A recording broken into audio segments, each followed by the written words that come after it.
Marketing creates a plan.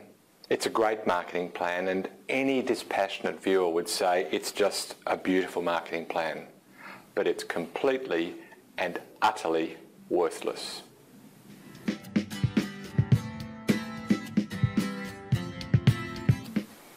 If marketing has a great plan but nobody else buys into it, then it's a useless plan. I'm going to show you today how to get buy-in to the plan and the planning process. In our research into alignment, we found that each department, if they own the planning process, they introduce different flaws. If sales owns it, marketing owns it, finance, operations, etc. Each of them introduces a different flaw to the plan. And the only real answer is to get them to plan it together.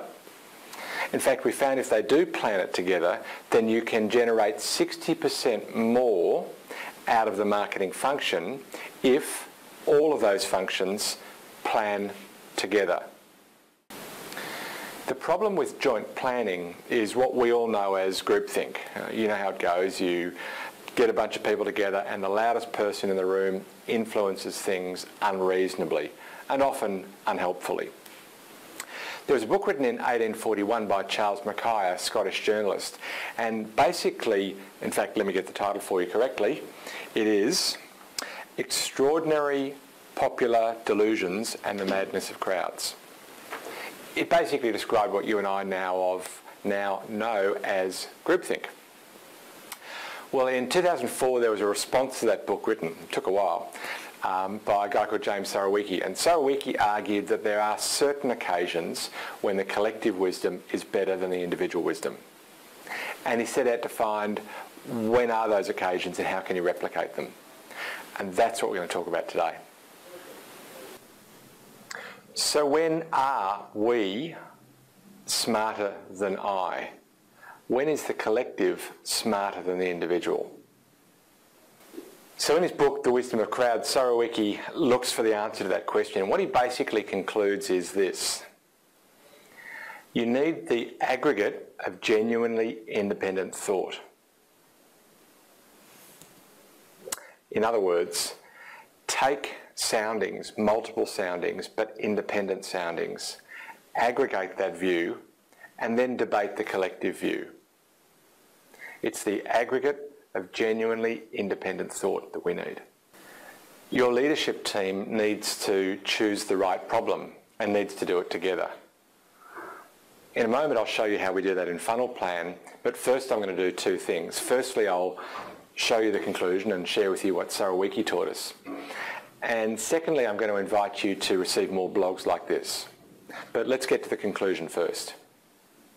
Well, clearly buy-in is key. I want to tell you a quick story about gaining buy-in. We worked with a client to build their funnel plan, and in the process of building the funnel plan, there's a big moment where you choose what problem it is that you're going to focus on. And to get to that moment, we did some analysis using a bubble chart. It looks a little like this one here. And in that bubble chart, the problem that clearly was the best choice was coloured red. Now, in the bubble chart here, you can see that it's gold. Stick with me on the story for the moment. The one that they chose was red. Now, what they did was really interesting. After they had made this big decision around what problem they were going to focus on, again, what problem from the available options were they going to focus on, they did a couple of really clever things. Firstly, the R&D department, you know, the guys who make new stuff, the R&D department got renamed, and they were renamed to the red dot department. Why? Because every day and every time they walked in that door, they knew that their job was to find clever new ways to solve that problem, the one that they had chosen. Again, on this, it's a gold bubble, but you get the idea. In their case, they'd chosen a red one, and every day they were reminded that their job is to find clever new ways to solve that problem. The second thing they did was that they were having, one of their tactics were these events. They had like boardroom lunches, and they called them internally the red dot lunches. Why? To remind everybody involved that the purpose of this lunch was to get their buyers troubled about that problem.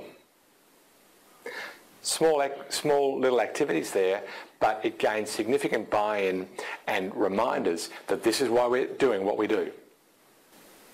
So you need to choose it together and you need to commit to it. If you enjoyed this blog and would like to receive others, then go to mathmarketing.com/blog and subscribe to one of the two options there. Either get the blog as it comes out twice a week, the video blog once a week, and there's another blog that comes out once a week. You can subscribe at that address. Or, again, if you go to mathmarketing.com/blog, you can also subscribe to Funnel Vision, which is a once-a-month editor's grab. We select the best of the blogs from the month, plus some articles from our wiki and a few other juicy bits, put them together in a single, very short email that we send out once a month. So go to mathmarketing.com/blog and choose which option you'd like to receive these blogs in the future. Okay, so here's how we do this in Funnel Plan. Firstly, go to the problem section and select Rate Problem. And add in a user. Now think about all of the factors that would make one problem more attractive than others and rate each of the problems according to how well they score on those combined factors. Do the same then for strength. What are all the factors that would make you strong at solving one problem compared to another? You're going to think of factors like, do we have a compelling proposition? Are we recognised in solving that problem? Do we have some cost advantage compared to our competitors? And so on. And based on those scores, you're going to have attractiveness scores, which might indicate perhaps how fast is it growing, how big is the problem, how profitable would it be for anybody to solve those problems, us or anybody else, other factors. And you get the attractiveness factors and the strength factors, and you rate each problem according to each. Here we're adding one user, and now we can add in another user and capture their independent scores. Notice that we also have a row here for size. Even though size is really an attractiveness factor, and we normally include it in the attractiveness factors, it's so important all on its own that we want to capture that. And so we rate each of the users according to each of their scores, and then we take a look at the aggregate view. Now you can see that in a table in the Choose Problem tab, under Problems, Choose Problem.